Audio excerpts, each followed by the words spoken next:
graça e paz e alegria no coração. Quando o pastor Michel pediu que eu falasse sobre disciplina na igreja, pensei, mas quanto tempo que ninguém me pede este assunto. E a razão que não se pede falar sobre a disciplina, porque a gente não gosta de disciplina. E por ser um tema que a gente não gosta, a gente não pede. Mas como ele tem muita coragem, ele pediu que eu falasse sobre esse tema. E é um tema bastante abrangente. Interessantemente, disciplina na igreja tem que responder a várias perguntas. Por exemplo, fulano de tal pode ser membro dessa igreja? A questão de excluir ou incluir uma pessoa na igreja faz parte da disciplina da igreja. Outra pergunta: como é que nós julgamos pecadores como indignos quando nós sabemos que nós somos indignos de fazer parte da família de Deus? Então, como que nós vamos tratar desse tema? Portanto, nesta noite, a gente vai tentar responder algumas dessas perguntas, deixar os outros para os irmãos chegar lá no céu e perguntar ao apóstolo Paulo, apóstolo Pedro e João, e se eles não têm a resposta, falar com Jesus. Ele com certeza vai poder esclarecer esse tema tão interessante e difícil de responder. Há 3 tipos de disciplina na igreja. Eu dividi no primeiro tipo, disciplina rigoroso.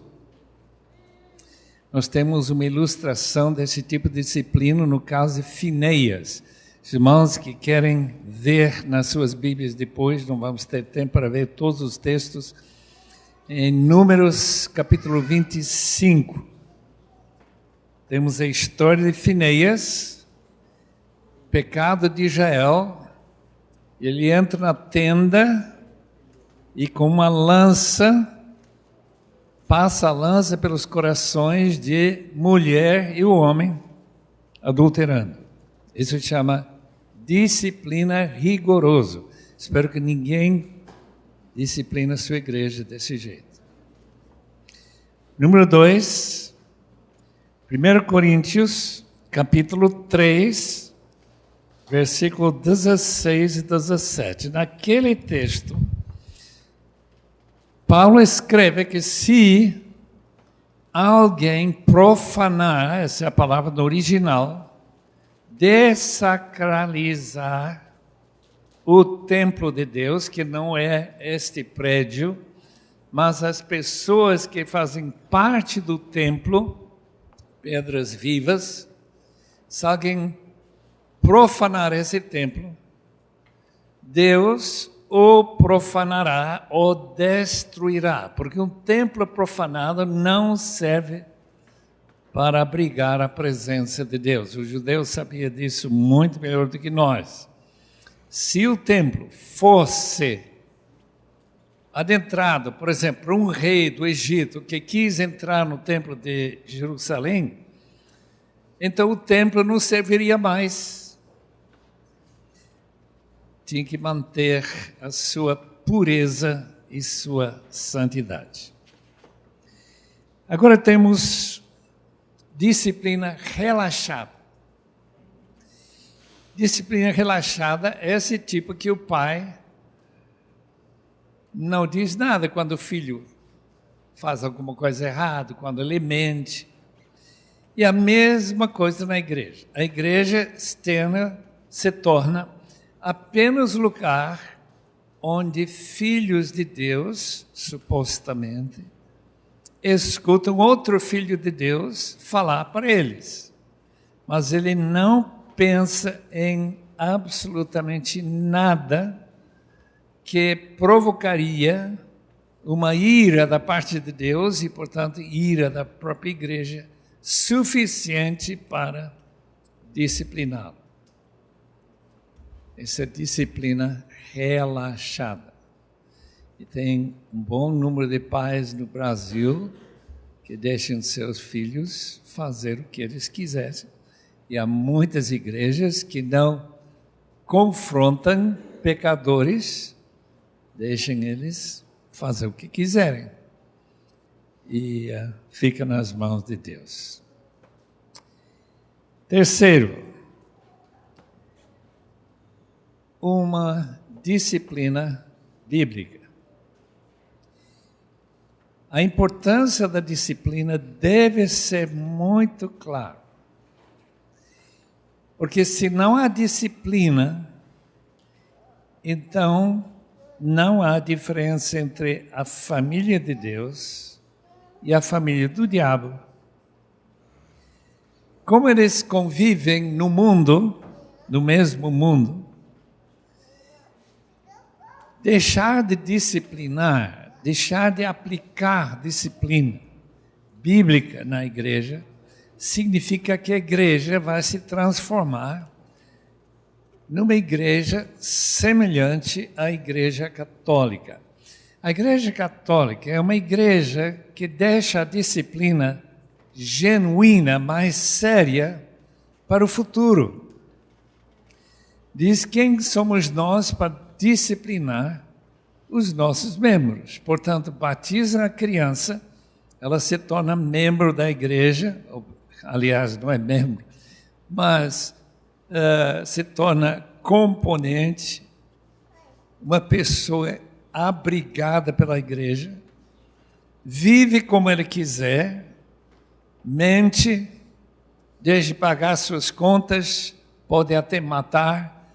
E lá no presídio, quando tem pessoas assassinos, tem pessoas católicas que não foram disciplinadas. Em outras palavras, não há quase nada que se pode fazer. E se a igreja ainda crê no purgatório, e não tenho assim uma clara definição, porque antigamente era muito comum imaginar que a disciplina da igreja ocorreria no purgatório. Então, uma pessoa que era cristão e que não mostrou sinais de vida em Cristo, então ele seria purificado no purgatório, por isso que ele se chama purgatório. Eu estive em Roma em 1962 e eu não esqueço de ir para a escada de Pilatos. A escada de Pilatos tinha uma placa que dizia o seguinte: quem subir esta escada de joelho, demoraria uns 20 segundos, ganha 3.000 anos de indulgência. Quer dizer, vai cortar 3.000 anos de fogo no purgatório, por ele se tornar um penitente subindo essa escada de joelhos. Antigamente, a Igreja Católica era muito mais rigorosa na sua disciplina, mas como todo mundo é católico, ou pelo menos era católico, agora muita gente está saindo da Igreja Católica, a ideia de disciplina realmente quase desapareceu. Disciplina agora se aplica nas igrejas batistas que eu conheço, por um pecado ou dois e quase nada mais. Pecado de adultério, e às vezes nem esse pecado é disciplinado, e pecado de homicídio. Em outras palavras, são os pecados mais graves que a igreja acha que deveria excluir o indivíduo até ele se arrepender. No fim, se o relógio não nos parar antes, eu queria falar sobre como a igreja primitiva, digamos, do século III, por exemplo, disciplinava os membros. Mas como talvez nem chegamos até lá, eu vou dizer agora mais ou menos como se disciplinava uma pessoa adúltera, pessoa que cometeu adultério. Eles tinham 4 estágios de disciplina. E eles chamavam desses estágios em relação ao próprio templo. Então, durante uns 15 anos, a pessoa ficava fora da igreja. Era muito sério esse pecado. Depois ele passa um período, não lembro agora exatamente quanto tempo, eu acho que está aqui.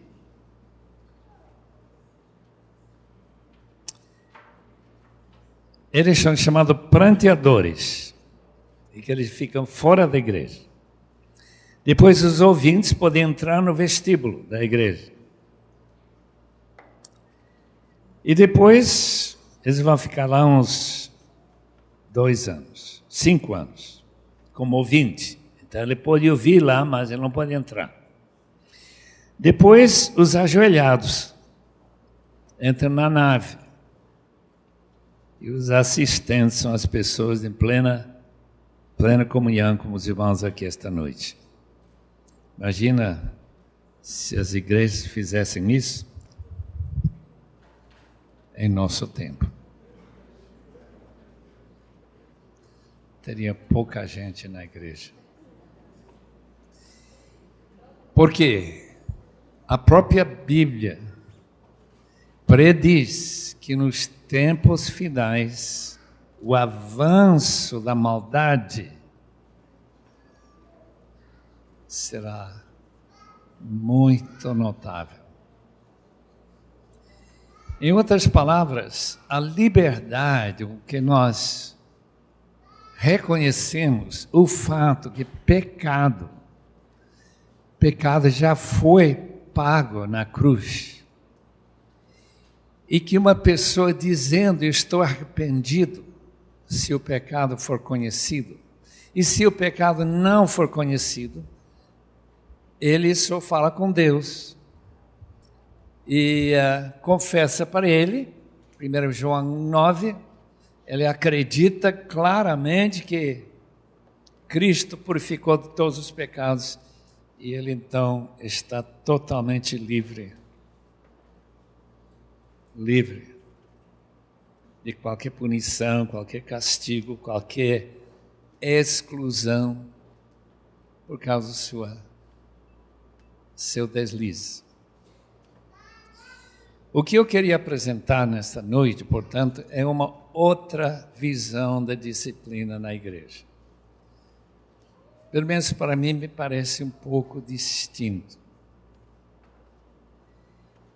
Porque o propósito da disciplina, como o propósito em qualquer família que quer filhos que vão agradar a Deus e agradar aos pais, é tratar esses filhos de um certo modo chamado disciplina. A palavra grega paideia.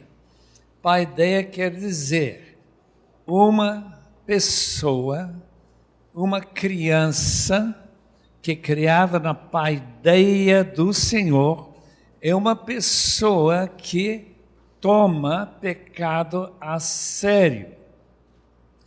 E esse tomar requer ou castigo, ou perdão, ou qualquer outra maneira que a Bíblia mesmo sugere que deve ser aplicado. Portanto, esta noite a gente vai tentar, eu sei que é muito pouco tempo para pensar e os irmãos fazendo suas perguntas sobre realmente se estamos pensando corretamente com essa disciplina. Lembra que o pastor, segundo a Bíblia, tem que ser uma pessoa que governa bem sua casa.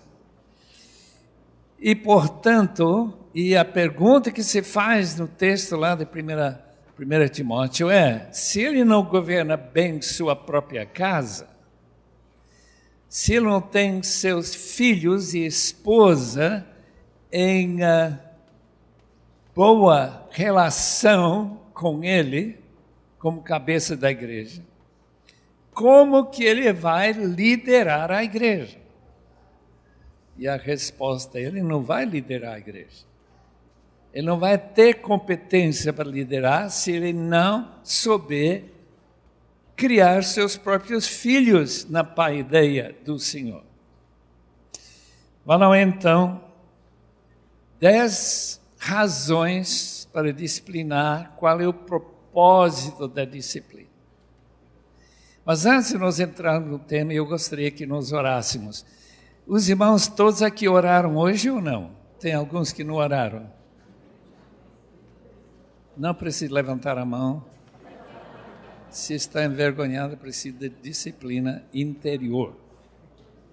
Mas vamos orar. Vamos pedir que Deus realmente fale conosco esta noite. Este assunto não é de nenhum interesse para os chamados irmãos leigos. Eu não concordo com essa palavra leigo, não tem leigo na palavra de Deus. Todos somos sacerdotes do templo do Senhor. Nesse sacerdócio, há certas regras que precisam ser observadas. Eu gostaria muito que nós orássemos então agora, pedindo que Deus protege nossa mente de chegar a conclusões erradas. Pode ser? Os irmãos concordariam com essa oração, né? Oh Deus Pai, Tu és aquele que nos legou, passou para nós o imenso privilégio de fazer parte de Tua família. E já nos diz, já de antemão, que nós precisamos de disciplina. E rogamos que nesta noite Tu nos protejas, que Tu guardes nossas mentes e corações de qualquer interpretação errada, qualquer aplicação falsa, e que Deus seja de fato glorificado nas suas igrejas aqui representadas. Te rogamos em nome de Jesus. Amém. O propósito, 10 razões bíblicas para disciplinar. Primeiro, número 1, principal razão, produzir santidade. Hebreus 12, 14. Segui a paz com todos e a santificação, o processo de viver e buscar santidade, sem a qual ninguém verá o Senhor. Não há purgatório, não. É simplesmente não verá o Senhor. Número 2, para manter a paz. Irmãos brigam, irmãos erram. Eu conheci um casal, um irmão que emprestou seu talão de cheque para um outro irmão da igreja, lá em São Paulo. O que ele fez?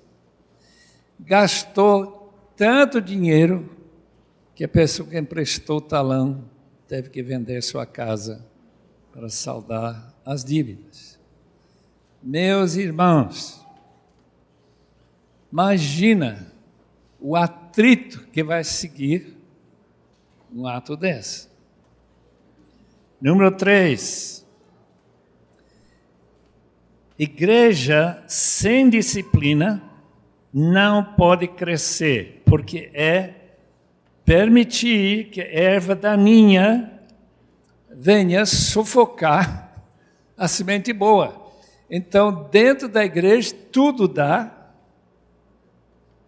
Se não há diferença entre mundano e cristão, então a igreja não vai crescer. Todo mundo vai dizer, bem, se a igreja é igual ao mundo, eu vou ficar no mundo. Número 4, vindicar a honra de Jesus.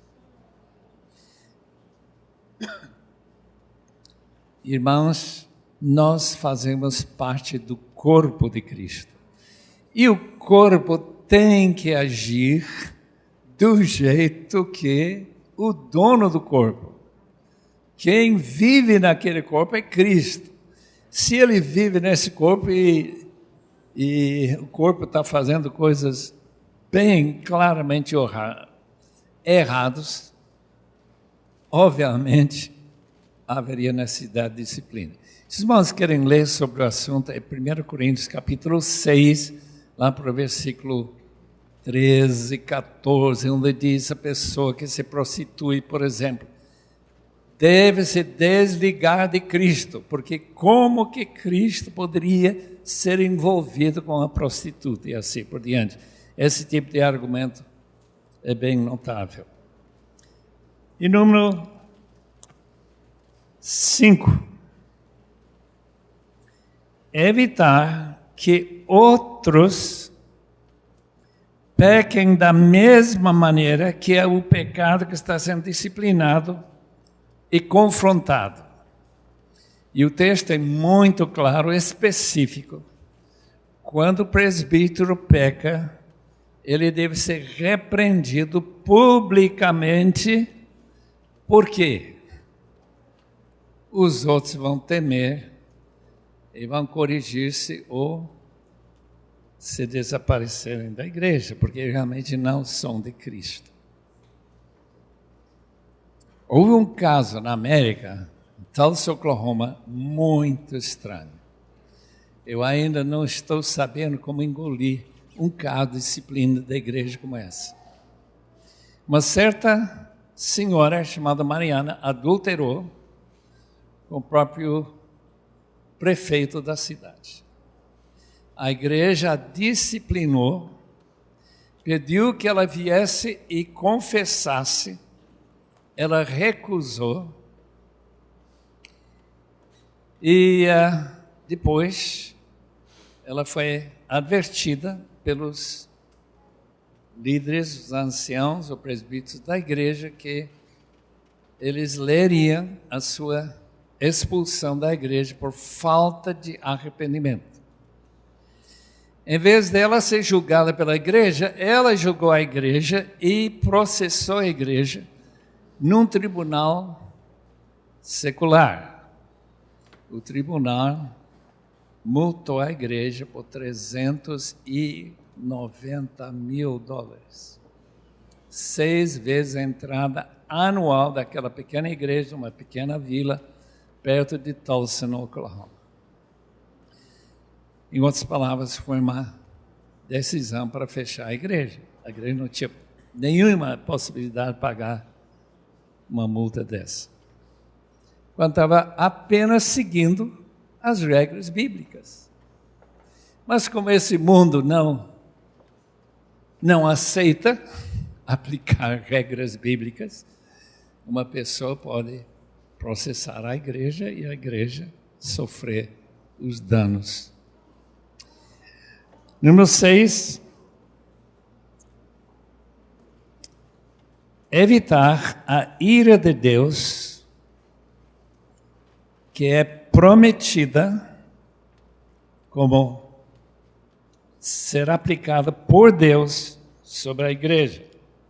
Isso nós encontramos no capítulo 2 do livro de Apocalipse. Lá a igreja de Pérgamo é ameaçada de Deus aplicar seu castigo para a própria igreja se ela não se arrependesse. Portanto, nós temos esse elemento também, o fato que se a própria igreja não disciplina, então Deus entra na cena para aplicar sua disciplina. Número 7. Para produzir arrependimento. Esse texto que nós lemos esta noite, se ler um pouquinho mais, vai descobrir que a grande esperança de confrontar qualquer pecador da igreja deve produzir arrependimento. Essa é a razão, o propósito desse confronto. Para que a pessoa possa, como diz o texto que nós lemos, ganhar seu irmão. Mateus 18, versículos 15 a 18. Número 8. Criar responsabilidade antes de ficar muito tarde.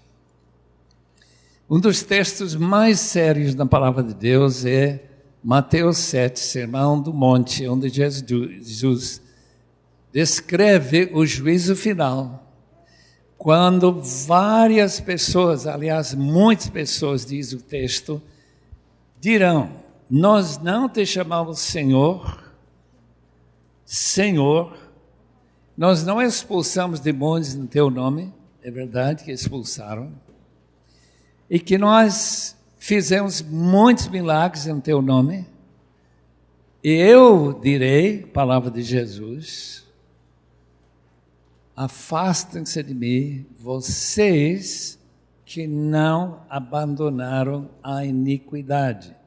Em outras palavras, se eles tivessem sido confrontados antes, eles poderiam ter escapado desse juízo final.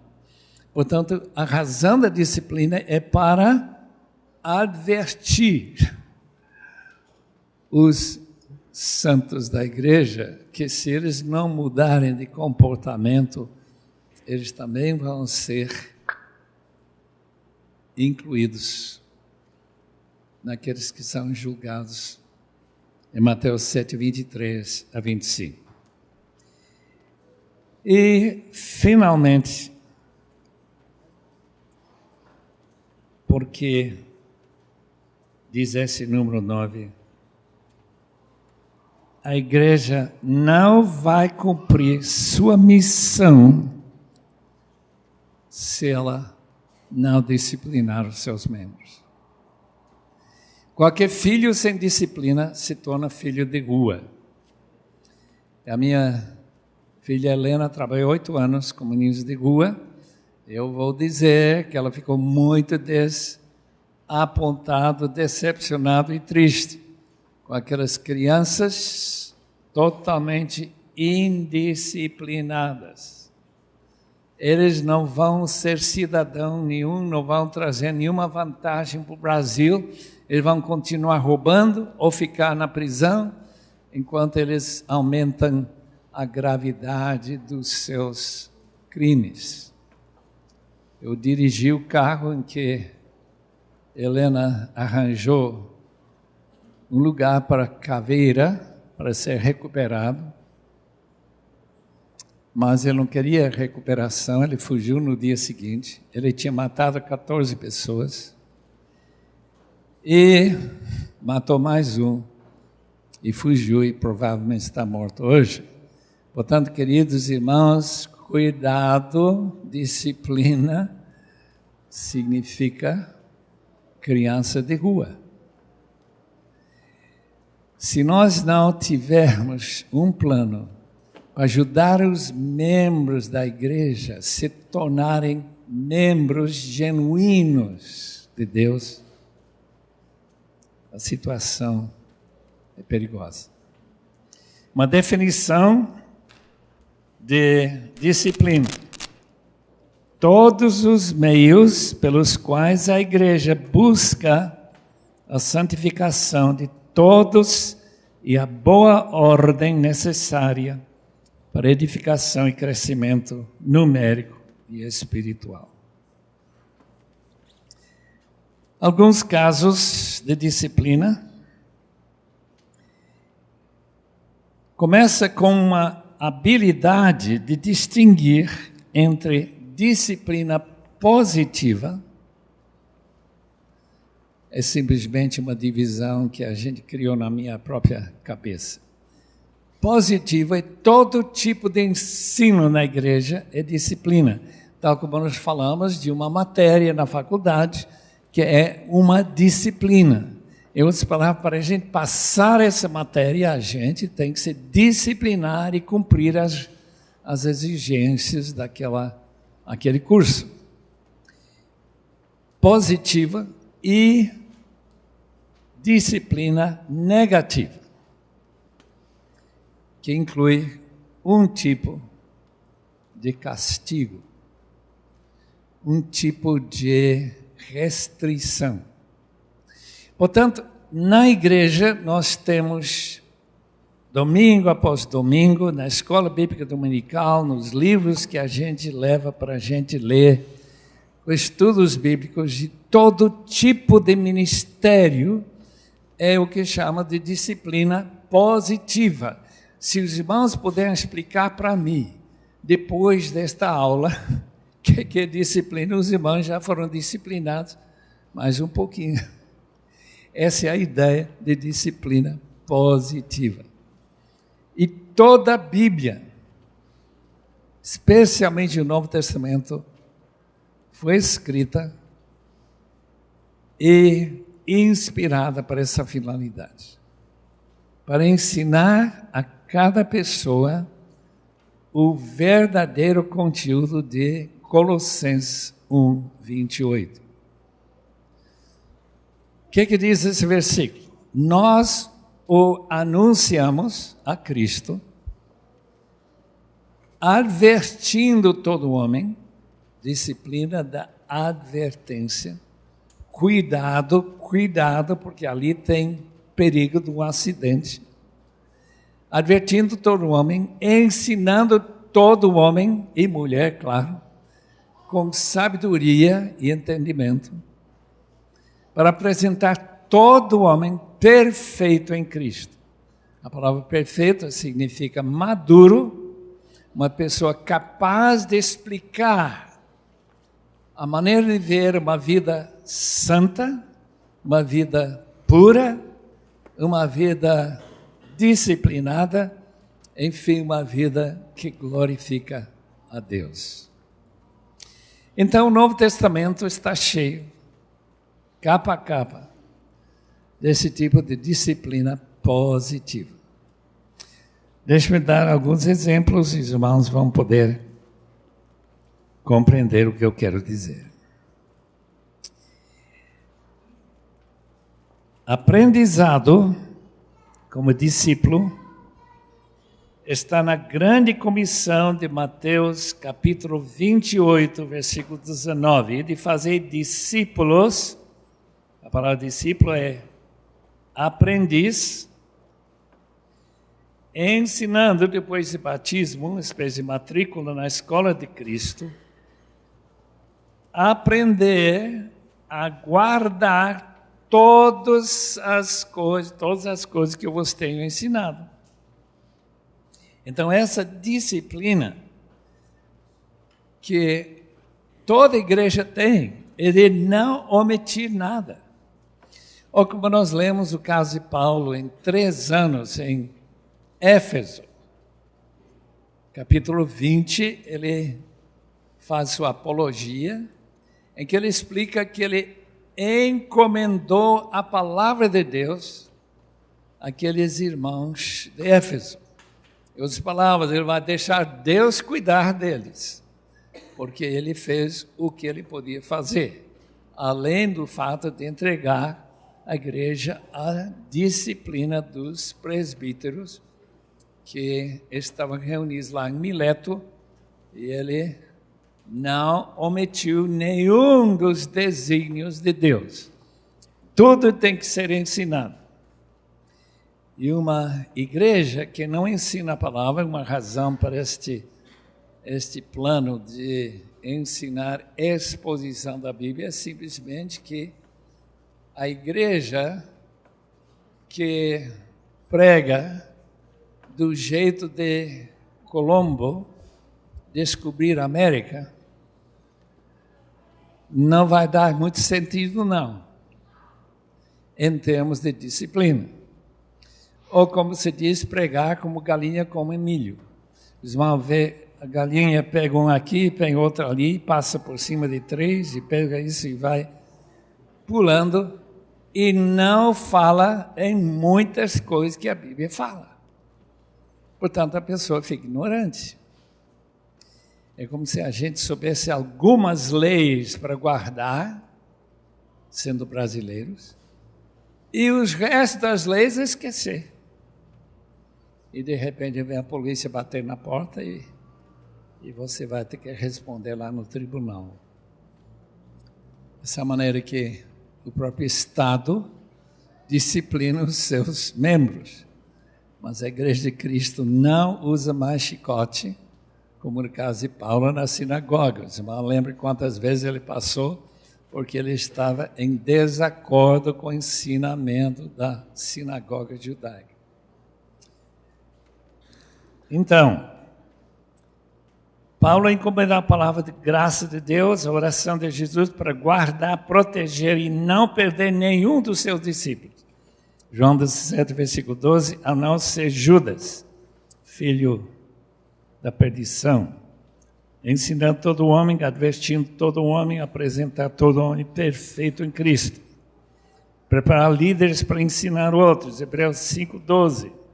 Exortação. Exortação é a palavra que descreve o próprio trabalho do Espírito Santo. Ele é o Parakletos. Parakletos ou Paraklesis, em grego, significa encorajar, exortar, dar empurradas. E o trabalho de exortação, que também é um dom, segundo Romanos capítulo 12, é justamente fazer com que cada membro da igreja saiba o que Deus espera dele. Tal como meus 5 filhos sabiam, antes de eles irem para a faculdade, o que era esperado deles durante todos esses anos de formação. Eu já contei, talvez aqui nessa igreja, como meu pai colocou um chicote atrás da porta, lá da cozinha, lá na Bolívia, onde eu fui criado. Nós somos filhos de missionários. Diz, nessa casa nunca vai se mentir. E todo mundo olhando para o chicote diz, exatamente, não vai mentir não. Nesta casa ninguém vai falar para a mamãe sem respeito. Está entendido? Sim, papai, é muito bem entendido. Quer dizer, a ameaça daquele chicote, que nunca usou, nunca vi ele aplicar isso, porque é chicote de cavalo, não era de criança, mas funcionava perfeitamente para criar um chamado temor do Senhor. Nesta casa nunca vai se falar um palavrão sequer. Na Bolívia se falava muito palavrão, muito. E nós que brincávamos com essas crianças na rua, nós sabíamos que nós somos diferentes, nós não podemos falar nenhuma dessas palavras. Eu nunca, que eu lembro, falei, e Deus me salvou desse instrumento de tortura.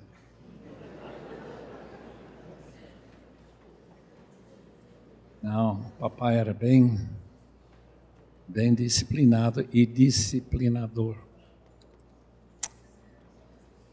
Exortação, apelos, ameaças, advertência, tudo faz parte da disciplina da igreja. Tem outra palavra mais forte no Novo Testamento que aparece 11 vezes. É a palavra admoestar. Nós não usamos essa palavra, não é uma palavra comum em português. É a palavra advertir. Se meu filho traz para casa uma pessoa fumando, eu vou agora advertir. Cuidado, filho. Talvez esta amizade, eu não sei que qualidade de pessoa ele é, mas só o fato que ele está fumando já indica que ele vai ficar viciado ele vai querer que você também fume. Ou se uma pessoa, ele traga lá no bolso uma garrafinha de whisky ou de chops, alguma coisa assim, cuidado, filho. Os irmãos entendem que nossas amizades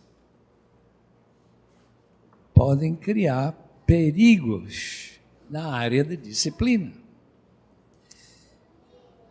O meu distante primo, removido pelo menos 5 vezes, o Charlie Shedd escreveu um livro em que ele fez algumas promessas para seu filho.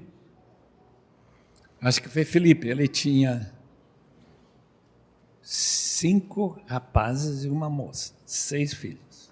Pastor também. Ele colocou no seu livro que ele prometeu ao seu filho, quando ele nasceu, que quando ele tinha uma idade, vamos dizer 15 anos, ele nunca mais implicaria com ele sobre as tarefas da escola.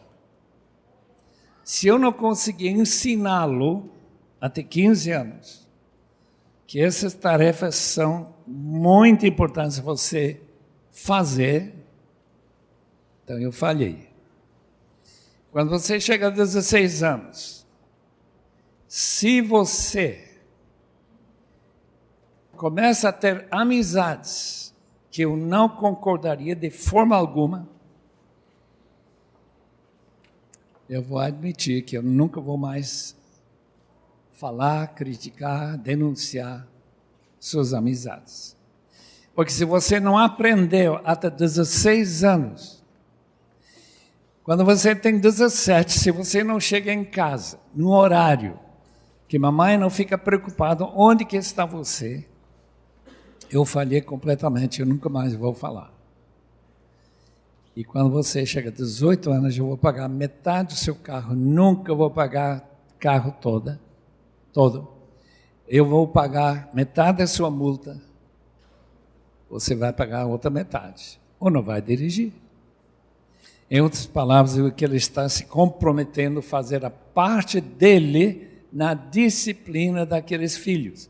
E parece que deu certo, porque ele escreveu sobre o assunto. Agora venhamos, algumas das advertências bíblicas são bem interessantes. Os irmãos podem notar como a advertência é trabalho do pastor e trabalho dos membros mutuamente. Primeiro texto. Eu admoesto vocês como pai, como filhos amados, para que sejam imitadores do próprio apóstolo. Admoesto com lágrimas a cada um. Atos 20, versículo 31. É absolutamente necessário, naquele texto que nós citamos em Colossenses 1, 28, necessária para produzir perfeição, maturidade. Depois de 2 admoestações, deve-se evitar qualquer indivíduo que não muda. É outra disciplina. Você agora isola ele da comunhão da igreja. Isso é em Tito 3:10. Trabalho do guia, são a palavra que pastoreia e admoesta vocês. 1 Tessalonicenses 5:12. Trabalho do pai, criar na disciplina e admoestação de Deus. Os irmãos têm essa responsabilidade, devem avisar os insubmissos. Tem gente na igreja Tessalônica, e tem igrejas hoje, tem pessoas que têm dureza de coração. Você fala para eles, e eu não vou mudar, não. Eu vou fazer o que eu quero. O problema é que ele está em perigo de não somente levar ele, como também sua família, ao inferno. Portanto, a palavra de Deus dá muita atenção à admoestação. A admoestação de advertir que se você dirige desse jeito, você vai ter um acidente. Se você não cuida, você vai ficar doente, e assim por diante. Você diz que tem certas leis que a gente tem que obedecer. Repreensão. Essa palavra mais forte ainda. Temos a palavra exortação, o apelo. Romanos 12, primeiro versículo. E o apelo para vocês para entregar seus corpos, sacrifício vivo, santo e agradável. Depois ele vai para esta palavra admoestar, ou advertir. Depois ele usa a palavra de convencer, ou trazer convicção. É uma palavra mais forte ainda, que também se traduz em nossas Bíblias como a palavra repreender. E agora pode ser repreender privativamente, pode ser repreender publicamente. E essa repreensão deveria ajudar a pessoa a caminhar mais certo. Quando o irmão pecar, vai lá, chamar a atenção dele, Mateus 18, 15 em diante. O Espírito repreende pela voz de profetas, 1 Coríntios 14, 15, Apocalipse 3, 19. Rapidinho. Interessante, pastor Michel não disse quando eu tenho que parar. Se os irmãos achar que já falei demais, eu vou saber já. Que eu ver os olhos fechando.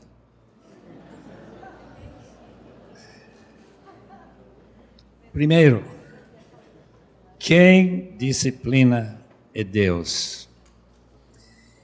Lembra o caso da Ananias e Safira? Não foi Pedro que matou esse casal. Foi Deus. Eles morreram milagrosamente. Por uma simples mentira. Se eles tivessem sido advertidos antes, provavelmente eles não teriam morrido. Portanto, para não morrer, é muito bom ouvir repreensão.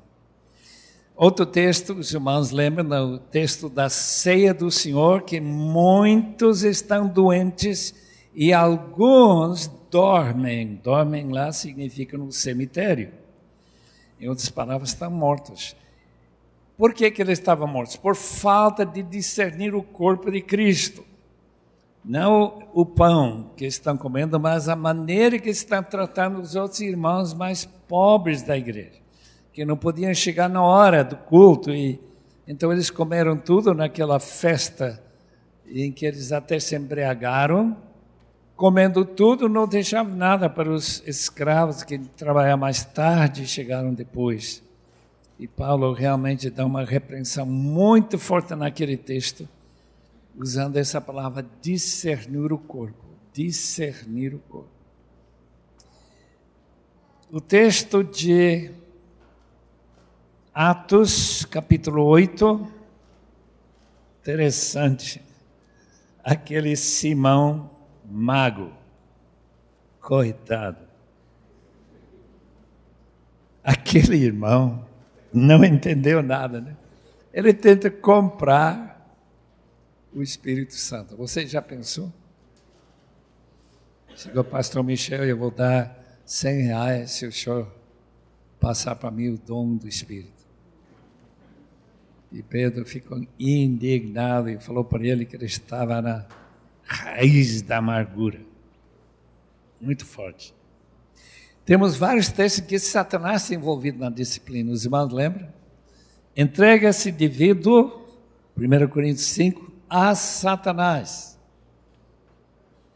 Para quê? Para destruição da carne. Eu nunca sei, se eu visito alguém no hospital, se está lá porque Satanás o levou, ou se Deus mandou. Nós não sabemos. Paulo, por exemplo, tem problema, espinho na carne, foi uma disciplina divina, mas foi um mensageiro de Satanás. É uma disciplina preventiva. Temos vários tipos de disciplina nesse sentido, né? Preventiva e uma disciplina após o pecado. Mas isso para não pecar, Paulo teve o espinho na carne. E ele pediu que Deus aceitasse o fato que ele já sabia que ele não podia se orgulhar, mas Deus diz, você vai se orgulhar mesmo assim. Então, o espinho fica. Ele não atendeu essa oração. Irmãos, pode ser que você está sofrendo alguma dor, algum problema, algum espinho na sua vida. Não esqueçam que Deus usa espinhos para nos disciplinar. Ou ele usa Satanás, como no caso aquele incestuoso. Coitado, ele sofreu. Pedro sofreu com Satanás. Lembra que ele pediu, segundo Lucas 22, versículo 31, Satanás pediu peneirar os discípulos, mas ele orou especificamente por Pedro, porque Pedro estava tão cheio de si, diz, eu nunca te negarei, diz essa mesma noite, 3 vezes. E quando ele negou, a disciplina foi tão forte, que a palavra que se usa lá foi que ele chorou amargamente. Daí para frente, eu acredito que Pedro ficou muito mais mole diante de Deus e não aquele segurança que eu sou o melhor servo de Deus desse grupo todo, eu sou o melhor. Depois vai pensar que foi pior. Interessante, todos os 4 evangelhos contam a história para que ninguém deixe de notar a importância da disciplina de Deus na vida, de Satanás, na vida de Pedro. Então nós temos a disciplina de si mesmo. Timóteo, tome cuidado de ti mesmo. Porque desse jeito você vai salvar a si mesmo e vai salvar também aos seus ouvintes. Irmãos, autodisciplina é fundamental na vida cristã. É fruto do Espírito. Esse último fruto do Espírito, dos 9, é justamente autocontrole. Esse fato de a gente sempre estar consigo e sempre estar criando hábitos, e esses hábitos devem segurá-lo para glorificar a Deus ou não, segundo Ele quer. Disciplina da igreja, temos o caso de Mateus 18, 15.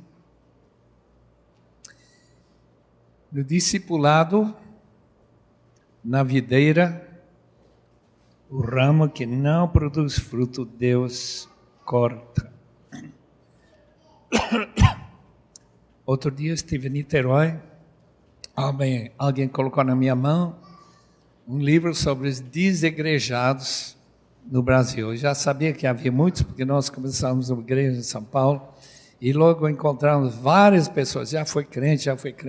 Ontem já encontramos um ex-diácono de uma igreja batista do Rio, veio para a nossa cidade, São Paulo, e quando nós convidamos ele a fazer parte da nossa igreja, estávamos começando, disse, não, eu não quero não. Mas por quê? É que agora eu sou ancião mormon.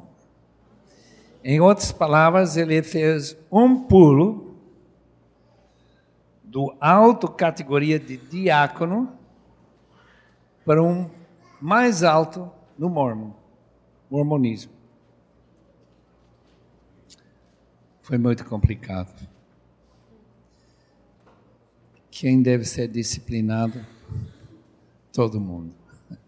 Todo mundo, irmãos. Só que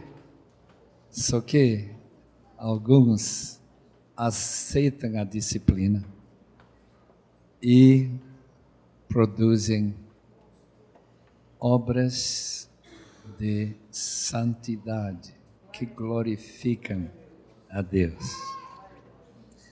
Resultado, é uma igreja pacífica, uma igreja que, quando há um caso mais sério de disciplina, não se divide com os parentes dizendo, isso foi errado disciplinar fulano, quando biblicamente era necessário. Esses casos ocorrem muito, irmãos. E outros casos que a gente não faz nada, deixa a coisa passar. Então a igreja vai definindo. E, como diz o livro de Apocalipse, o Senhor do templo vem tirar castiçal de lá. Portanto, amados irmãos, fiquem gratos pela disciplina do Senhor. Procurem a disciplina da igreja. Faça como meu irmão mais velho fez com meu pai. Diz, me bate, pai, porque eu sei que Deus tem mão maior. Eu não quero ser disciplinado por Deus. E assim por diante.